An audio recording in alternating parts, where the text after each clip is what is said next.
Friends, welcome to target with SB classes. दोस्तों, economics से संबंधित ये वीडियो है।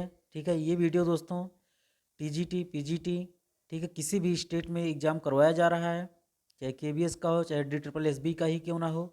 सभी स्टेट के लिए इकोनॉमिक्स से संबंधित टीजीटी पीजीटी के लिए वीडियो काफ़ी इंपॉर्टेंट है। बिहार स्टेट के लिए भी काफ़ी इंपॉर्टेंट है इकोनॉमिक्स से, जो इकोनॉमिक्स स्पेशल पूछा जाता है।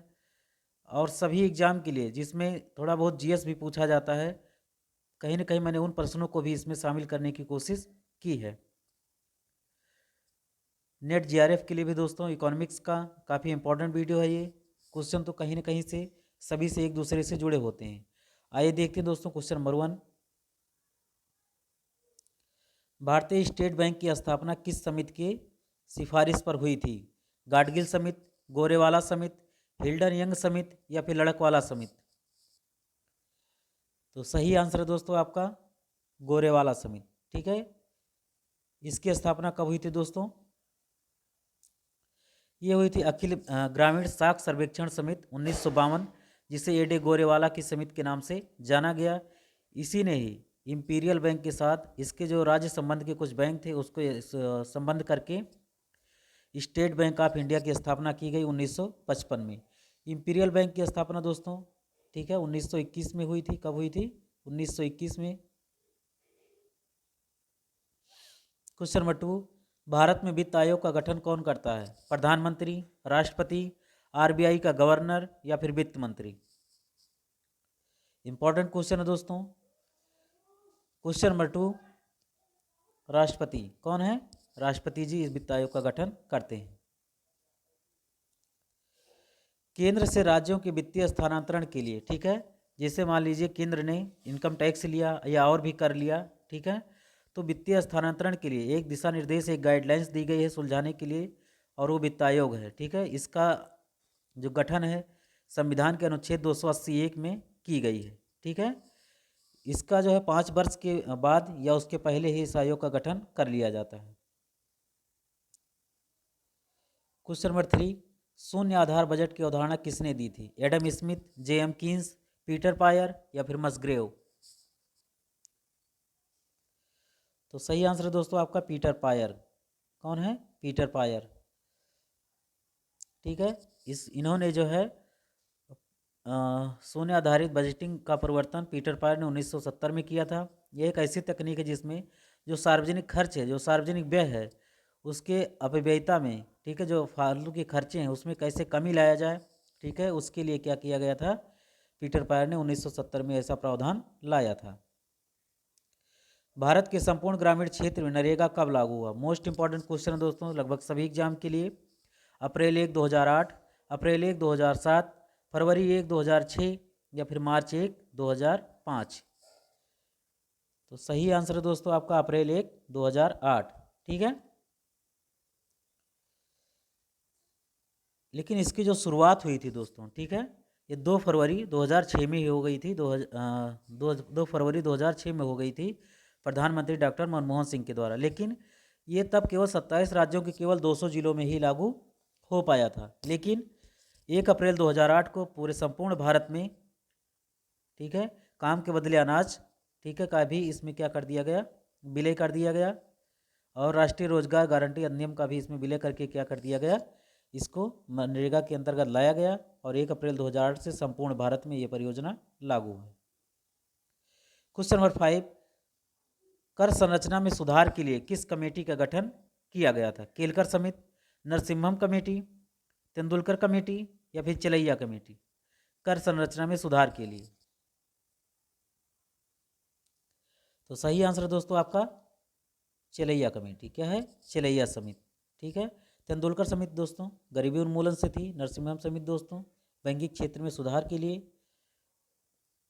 केलकर समिति भी दोस्तों कर से ही संबंधित थी। तो ये कब गठित हुई थी? 1991 में।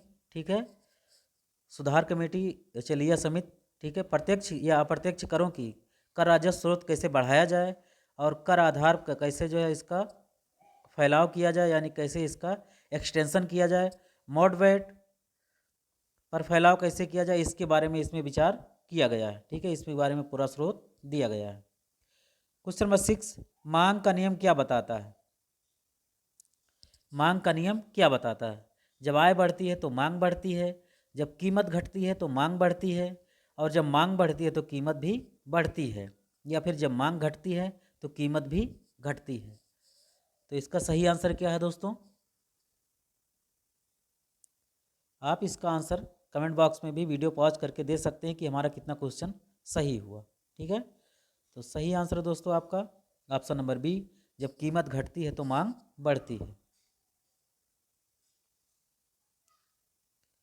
जब किसी वस्तु का मूल्य अधिक होता है तो उस वस्तु की मांग कम होती है। इसके विपरीत जब वस्तु का मूल्य कम रहता है तो वस्तु की मांग अधिक रहती है। ठीक है, अधिक वस्तु मांगी जाती है। क्वेश्चन नंबर 7, भारत में कुल बचत में सर्वाधिक क्षेत्र किसका है? निजी कारपोरेट के द्वारा, सार्वजनिक क्षेत्र के द्वारा, घरेलू क्षेत्र के द्वारा, या फिर स्वास्थ्य सेवाओं द्वारा? तो सही आंसर दोस्तों आपका घरेलू क्षेत्र द्वारा। ठीक है, किसके द्वारा? घरेलू क्षेत्र द्वारा सबसे अधिक बचत किया जाता है। क्वेश्चन नंबर 8, भारत में राष्ट्रीय आय की गणना करने वाली संस्था कौन सी है? योजना आयोग, वित्त मंत्रालय, रिजर्व बैंक ऑफ इंडिया, या फिर केंद्रीय सांख्यिकीय संगठन? तो राष्ट्रीय आय की गणना करने वाली कौन सी संस्था है? केंद्रीय सांख्यिकीय संगठन। ये क्या करती है दोस्तों? राष्ट्रीय आय के आंकड़ों का संकलन करने के लिए सरकार ने केंद्रीय सांख्यिकीय संगठन की स्थापना किया था। यह संस्था नियमित रूप से राष्ट्रीय आय के आंकड़े प्रकाशित करती है। ठीक है, इसको भूलना नहीं है, बहुत इंपॉर्टेंट क्वेश्चन है लगभग सभी एग्जाम के लिए।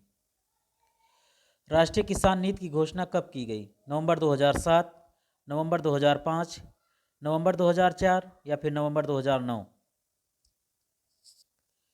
तो सही आंसर है दोस्तों आपका नवंबर 2007। क्या है? नवंबर 2007 राष्ट्रीय किसान नीति की घोषणा की गई। सरकार ने स्वामीनाथन आयोग की 2007 की जो रिपोर्ट थी, ठीक है, राष्ट्रीय कृषक नीति, उसमें घोषित किया, जो 23 नवंबर 2007 से प्रभावित हुई, जिसमें केवल उत्पादन पर बल नहीं दिया गया बल्कि जो कृषकों की आर्थिक स्थिति थी इस पर भी इसमें बल दिया गया, जो कि एक अच्छी पहल थी। क्वेश्चन नंबर 10, अंतर्राष्ट्रीय पुनर्निर्माण एवं विकास बैंक क्या कहलाता है? International bank for reconstruction development. ठीक है, इसका फुल फॉर्म होता है international bank for reconstruction and development. IMF, विश्व बैंक, एशियाई विकास बैंक, या फिर इंटरनेशनल डेवलपमेंट एजेंसी। ठीक है, तो इसमें सही आंसर क्या है दोस्तों?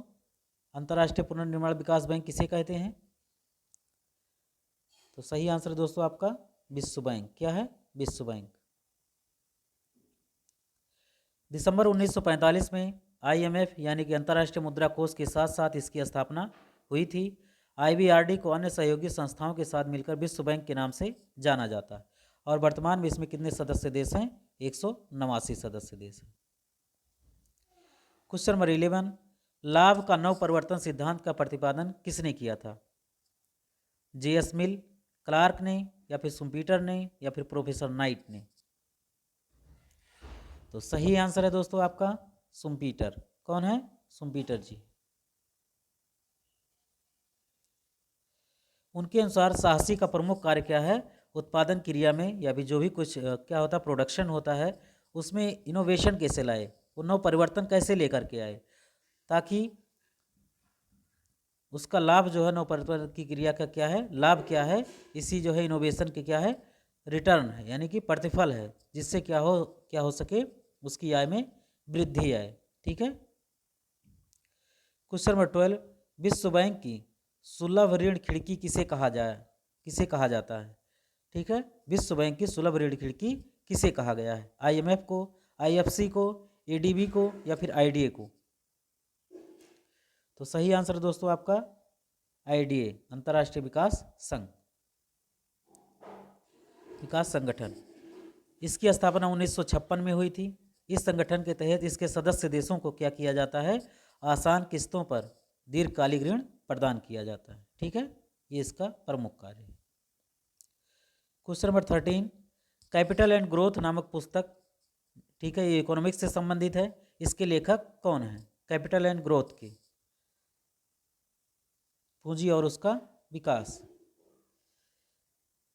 तो सही आंसर दोस्तों आपका हिक्स। कौन है? हिक्स। इन्होंने इस पुस्तक में अनधिमान वक्र या तटस्थता वक्र की व्याख्या किया है। क्वेश्चन नंबर 14, निम्नलिखित में से कौन आर्थिक विकास का सूचक है? राष्ट्रीय आय में वृद्धि, प्रति व्यक्ति राष्ट्रीय आय में वृद्धि, औद्योगिक संपन्नता या उपयुक्त में से सभी। Question number 14। तो सही आंसर दोस्तों आपका प्रति व्यक्ति राष्ट्रीय आय में वृद्धि। प्रति व्यक्ति राष्ट्रीय आय में वृद्धि क्या है? आर्थिक विकास का ये सूचक है।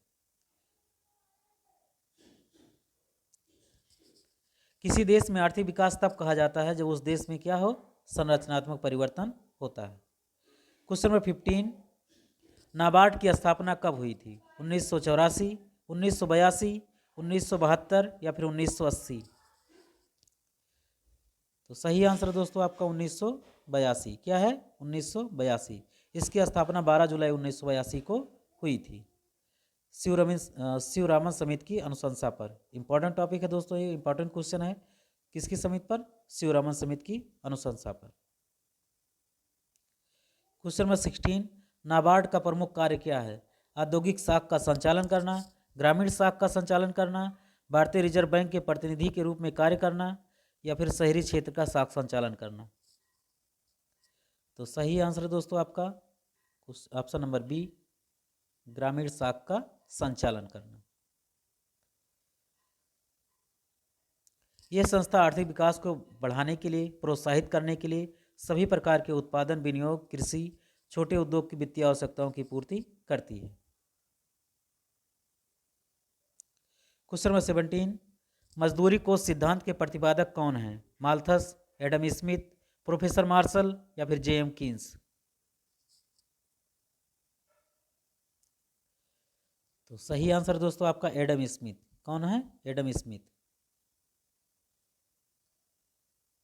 क्वेश्चन नंबर 18, अंतर्राष्ट्रीय मुद्रा कोष की स्थापना कब हुई? दिसंबर 1945, अक्टूबर 1944, अक्टूबर 1945 या फिर सितंबर 1945।